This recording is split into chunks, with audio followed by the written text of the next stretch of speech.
Omai Emapa Michiamo Emamo Akwaba and Mobile Petros TV. And also Onyankopon Eddie Acheye and into the Momenfa Nasida Emano. And the animal Yankopo de Acheye so dear. Na kakra menso onanado nso ama mensa aka no so meche aba wonso onside atumi akabi. Good news ewo immigration law mu aba na mepese me no eche na ene. Elenti onso onsa eka mentina so onso che na wunua so nsanye de entumi enkabi. Na se on subscribe channel aye Petros TV subscribe to the channel. Na afi me notification sign so adoma gregre no abubia video beba no so onsa betumi ade akabi. Na de ebeboa wo no na wo so aboa wo de emoa wo no so abeboa wunua so na wo share ede ama no. Ma comments so emra na afi emoa ema me so dia me ne de motima ye dia opese ntwa mfa no so ye twa fa na aboye nyina na Ghana for ma ye wo Spain na yafa ye ntoma pa ide afra enuanom de edi nkan no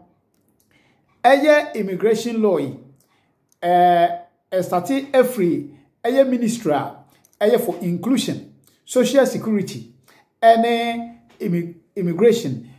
on na so ye ene free omo ye mrai ene omo de fa cabinet ena cabinet hwe ya no Spain cabinet hwe ya no omo hu se no emra no eye enti approve enti omo approve enti ababe dey emra asesa immigration law no article 196 197 and 198 or modification ewo ho na omo kire se bota kire ni se omo pese omo ye den omo adjust omo ho etu some of European countries where omo faso na enkola omo ababe wura oman no mu a omo ne agya ene ena omo a omo te eye central so no a centers no omo ho asam ne yekan na afei aboa ama ankola yi so affix into the society as a integration no na eno every ho nso a enkola yi e wo center ho obusunsua enema bebre eninti na omo nso apua atimi aboa omo nso atimi ya adwuma na afei nso enkola no ankwa ankopue ebra omo nkuta krata na Spanish for kan say na akwakoye eye irregularidad sobrevenida na chese akola no ebe free center no ebia na illegal free center na isan say omulo no ye rigid intino na akola no antimi anyene anya paper na fe akwakoye dey akwakoto abontia obobra no se de opa because ne maame ne papa eni ha kwa ben so no be fa so adidi entini nyina na se omo pese enkola no tumi ye de enya enkrata na omo so etimi ye de ede bo omo bra omo fix it well into the society enti good news aba no ministry ya medical board di ekire se ebe favor immigrants be 15,000 na 15,000 no emu be se 8,000 de eye nipa omo wo center ho se si aye ka ho asebi ana afensu emu 7,000 so ye omo ana omo wo center ho na afi omo free center ho ide abakrum omo ye from S2 Telados na chese omo first no na omo maame ne omo papa eye centers no anase comunidades autonomas no se de omo ni omo nsam bi nti omo ye S2 Telados se no omo nhye obi ase biu na sankrofo bebre ho a se omo ne enkrata isanse law no na very rigid se omo agum eninti ye hyase na ye hyase every point number 1 engumono point number 1 sankola yi na oboba meka minus wa ba o so 16 or 17 or 15 no sa enkrai na meka o masem minimse minu am Ghana for bebre e ba ye no mu wura sa system no na omo apue bebi mo wa sa bre meka say omo nkuta enkrata eninti eno ekwan ena sesei aba beto ko se ebetimi aboa na won so onsa atumi akankrata no de di nkan no omo aye se first no na sise oba na oba bewuramu a ye wo 9 months ansa na watumi anya krata bi a kire se sese de ya ntimi annipoto ne se akwanya bi ama ho ama ya ntimi annipoto ansa na watumi apply for residence permit sese ya sesa no 9 months no ya te so e de aba 3 months na chese good news nti 3 months no esese extranjeria ere ema yede ya bokwan to wo extranjeria ere ema paper na only condition I want to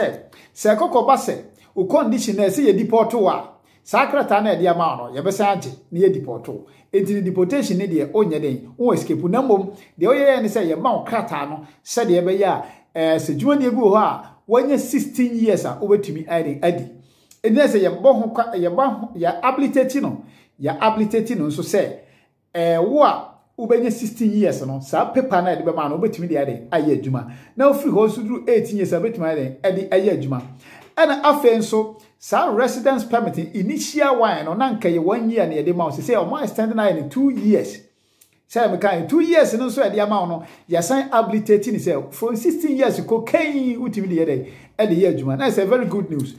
eno everyone so a na say 18 years so utimi de ye adwuma enti u renew nso a ye be ma o ye den 3 years u renew be ma 3 years na the ede wo muni say sia no renovation no anase renovation no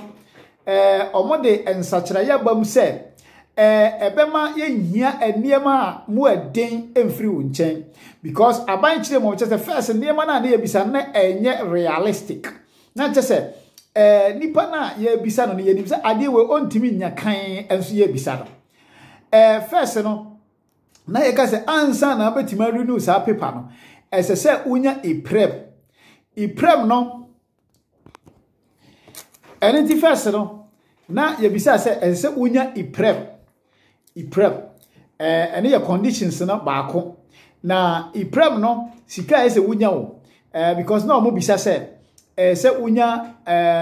medium economic na economic medium na economic medium na ye bisa no na je se ye hia nipa baako ye hia iprem no se wo de beji paper no first one ya na se ye hia iprem 564.90 this year iprem na se wo be renew paper no nso a sa iprem we ye san ebisa se so nya 400% na je se se wo de times de 4 and so na wo de be renew which is very difficult to get na se enye realistic anything se no omo change sa figure of iprem no no ma ye 100% ingreso minimo vital for one person enti ingreso minimo vital no ingreso minimo vital for one person no eye 470 euros enti sa sika we na ye behwe se eye o sika utumi nya wo bosome na ye de ayede a guarantee ama enkrata na first nso no mesan adomo suko ha kakra na mesan akọ machi kakra ade ba kon kam ye gyenemu first no na ye san bisa o se ansa na ubetimi anya cedular the inscription no sse o ye den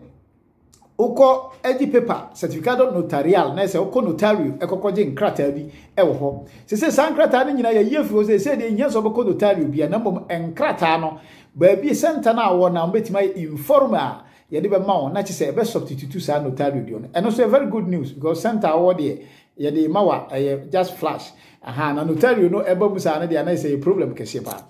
eno everywhere sana me kan say se no ye iprem na free na ya 470 which is equal to 100% of ingreso minimum vital for one person and as a unipersonal na eno no so kra no adwuma sika ene sika social for ede ma nyina no utimi kan sa sika ni nyina ede ka ho enti very easy say ubetimi justify sa sika ene ye adwuma sika ene the social so wunya nti sika wo gini ba bia no o de ka ho a edu 470 na che se yesen first de no enti aduano na che se we bokwan papa bi ato ho ama ye nuanu mu ayede atumi anya nkrata na mom se enso hwa obi se bia wo 18 years na we wadwu se na nka pese urini u paper no sense sa conditions so rigid difficult enye realistic ntino onsa antumi anya den anka paper no wanya conditions no one meet conditions anything ya for paper na ma ene ya law ya bai aban na kire se utumi esan eden use new laws ya bai edi sign ko process ne fofo so wanya 18 years ena onsa antumi anka okrata no ni renovation na ana renovation na ni renew na se say dia abokwan to onsa betumi asanka enso ho law no ye di every 16 years saa kokosi 23 enti wo so awo ebia 18 years to 23 years won so ebia at any point in time no at some point in time no so ya wan say renew o paper no won so conditions here rigid difficult realistic enti won so onsa antimi anyeden anka niema anase wantima meet conditions na ese wo meet ansa na yede krata na de ama enti no won society ne ya yi ototwene won so abokwan ato ho se won so bere obetimi renew o paper no na afi onsa aka enye se omo mba benya 2018 to 23 a omo ba future na mo wo asesi a me na wo kasai o fall within 5 years no won so o ho kwan se onsa etimi eka enkrata ibi using sa flexible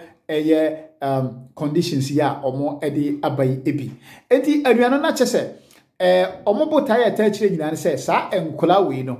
umma me free center na umma me abontin na umma emma meto sa irregularidad sobrevenida no emu na chire se wo center ho ebi ama paper 1 year u free ho wanya 18 years o ba be renew paper on santimenka because of the rigid conditions na wa ba illegal. That is irregularidad sobrevenida aban epese sa de e free ho o pese sa enkola ya o mo center ho nyina o mo ba no a o mo ne agya o mo ne ena e wo Spain ha no etimi ede fa o mo ntuma pafra o mo tumi integrate into the society na o mo ani anya o mo totototo nti e good news. It is Abraham make say bia minu ya Ghana ni say and what have you na also offer center hobby sesi ya unkura krata odi tu mu ya mfa ma because of the conditions no want ma meet no ene abokwan ato ho eni ntino ya hwehwe mu ko center ho na kokko bi se omo na afei omo emoa o ana se se woni amanyina atwa nso de a na se wakura betumi de atom because omo habilitate online system so a eno ya priority. It is a woody to online crab bantem asense or the call in person. Entini ya habilitate online system ubetimi edin kratana de atum. Tina just say a good news. Entino we are not just say good news abana no ntino share na woni aso sanya de entimi enkabila ono so onya ne fa hodi isanse ebia wodi okuta paper enenya wodi entino share na woni aso sa entimi enkabila. So next video no ya no kan nyina se nyankopon kan nyina ye ho na omoye na dia obi ahwehwe no ne nsanya de enka dia obi ensanka ya sabe osu epe no ebia wo nsa kan nyina fa pa bonto omochi na omo so entimi enu ba bi ye bi no bi na afi ye nyina ye koga na enye ye nkwa na ye busua besre omo so mo busua tima den asre bi nyankopon onka obi bi ahoma bye.